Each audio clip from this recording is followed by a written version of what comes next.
You don't want to be in a place where there's no challenge. You might even quit your job if there's no challenge.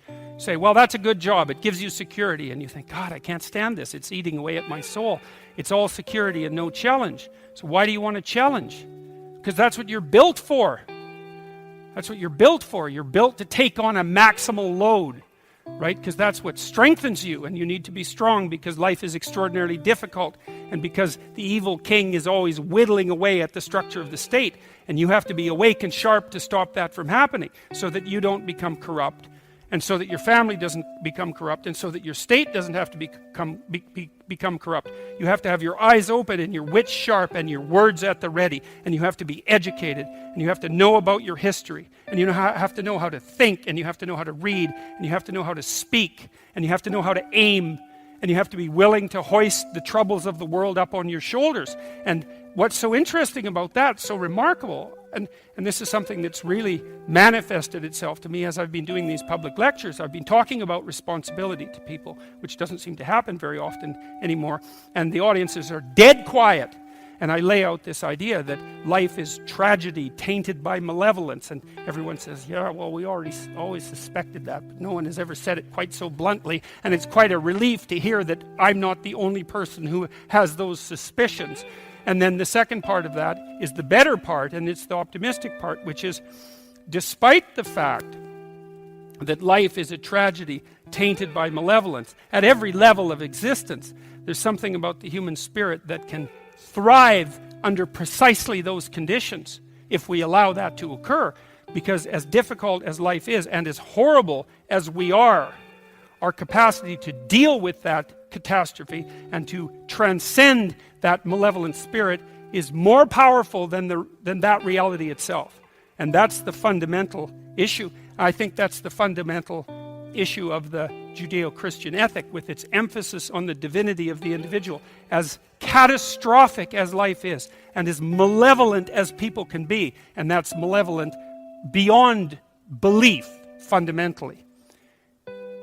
A person has in spirit the nobility to set that right and to defeat evil. And that more than that, and that the antidote to the catastrophe of life and the suffering of life and the tragedy of life that can drive you down and destroy you is to take on exactly that responsibility and to say, well, there's plenty of work to be done, and isn't that terrible?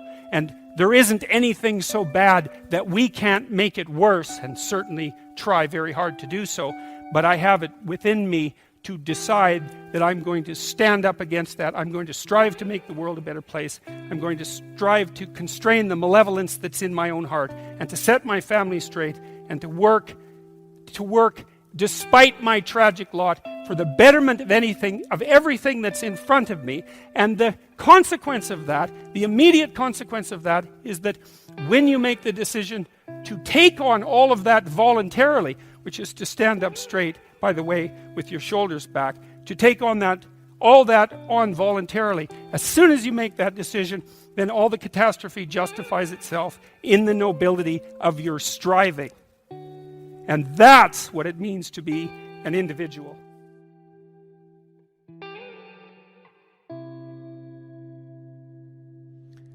I don't want to calculate high-resolution utopia for myself only to have it squandered by fortune. How do I ensure the meaning I experience is self-determined? Well, you can't, because there's an arbitrary element to existence, so it is going to be squandered to some degree by fortune. But that's not the point. What are you going to do? Just sit back on your laurels and wait for things to roll over you?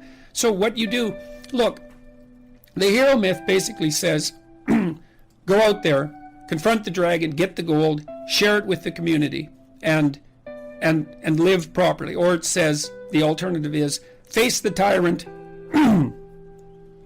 enter the desert as a consequence because everything falls apart, recast structure, find the promised land. Those are the two elements to the hero myth. And that's divine. It's the closest thing to divine that we know. You might say, well, what happens if you follow the divine path? And the answer might be, well, everything turns out perfectly because God is on your side. It's like, no. That isn't what happens, because things don't turn out perfectly. It's your best bet. It's your best strategy, right? That's the thing. And, dragons wouldn't be dragons if they couldn't eat you. And so But that's okay. That's okay. And this is something I found so useful about the biblical stories, especially about the Abrahamic stories, which I didn't know that well till I lectured about them last year. You know, God calls people to the adventure of their lives. And so you could say, in part, God is that force within you which calls you to the adventure of your life. And it says, get away from your family, get away from your blind and unconscious comfort, and get the hell out there in the world. Well, God calls Abraham out from his fathers, where he stayed far too long, and from his kin, where it's secure. And like the first thing he encounters is a famine, and then he encounters a tyranny inhabited by people who want to steal his wife. It's like you think, well, Abraham should have just stayed in bed and ignored God, obviously. Well, that isn't how it is. It's like we're built for struggle, us human beings. You're not after the bubbles of bliss that Dostoevsky described in Notes from Underground. We're built to contend with the world. We're built to contend with reality. You want a challenge. And the best way that you can take on a challenge, because a challenge fortifies you. So you don't want to be secure, you want to be strong. And you get strong by taking on optimal challenges. And so you lay out your destiny in the world, and you take the slings and arrows of fate, and you make yourself stronger while you're doing so. And you might fail, and fortune might do you in, but it's your best bet. And you know, people that have extracted unbelievable successes out of catastrophic failures. And I'm not saying that in a naive way. I know perfectly well what happens to people. You know, you're doing fine in life, and then you get cancer, and then 6 months later you're dead. And all the heroism in the world isn't going to save you at that point. But that's not the point. That's not the point. Life is bounded by mortality. But that doesn't mean that you don't get out there and contend. And you develop by contending, and you minimize the net amount of suffering in the world. And that's something, man. That's something to do. So it beats laying in your basement and getting bitter and then doing the terrible things that bitter people do. So you can't ensure that the meaning you experience is self-determined, but you can play your role to the best of your ability, and that will be good enough. And that will be good enough. That meaning, the meaning that you will find in that, I believe, is sufficient to be sustaining, and perhaps even sustaining through the flood. So it isn't that you can avoid catastrophe, it's that you can prepare yourself to deal with it honorably when it arrives. That's what you've got.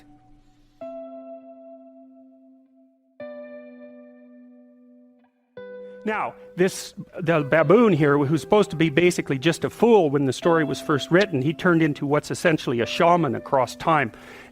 So he represents the self from the Jungian perspective. Now, the self is everything you could be across time. So you imagine that there's you and there's the potential inside you, whatever that is, you know. And potential is an interesting idea because it represents something that isn't yet real, yet we act like it's real. Because people will say to you, you should live up to your potential. And that potential is partly what you could be if you interacted with the world in a manner that would gain you the most information, right? Because you build yourself out of the information in the Piagetian sense.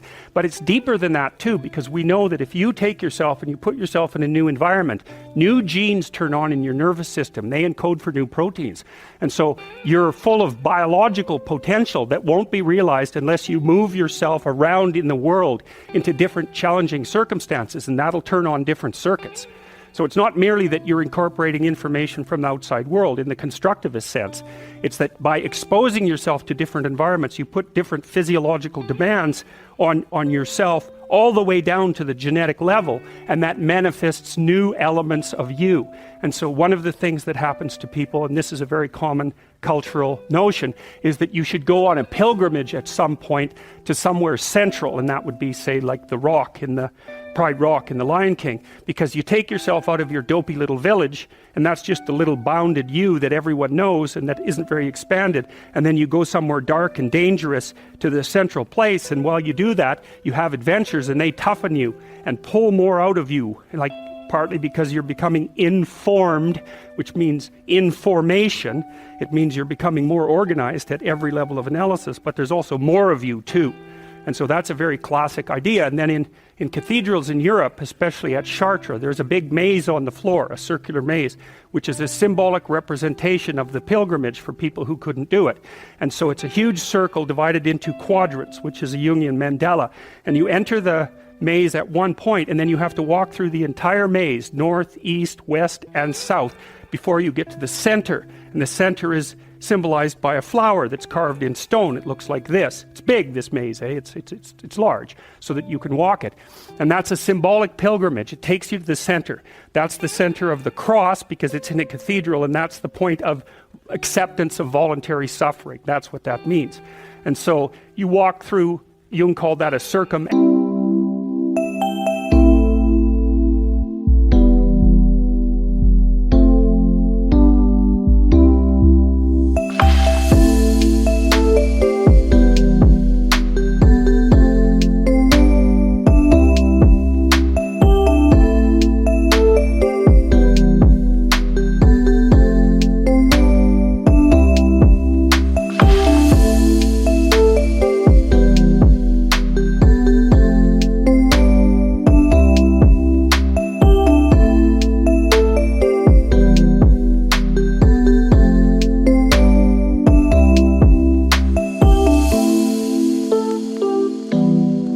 ambulation. You go to all the quarters of the world to find yourself.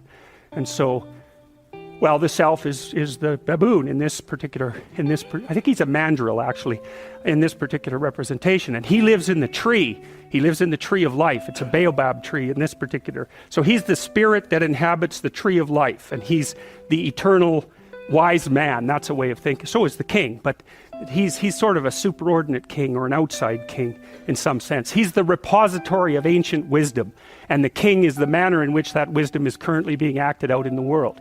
And so they're friends, and that means that the king is a good king, because if the king was a bad king, he would be alienated from himself, and that would make him shallow and one-dimensional, and that would make him a bad ruler. No union with the traditions of the past. To be a good ruler, you have to rescue your father from the underworld and integrate that. And of course, that's a main theme in this entire movie.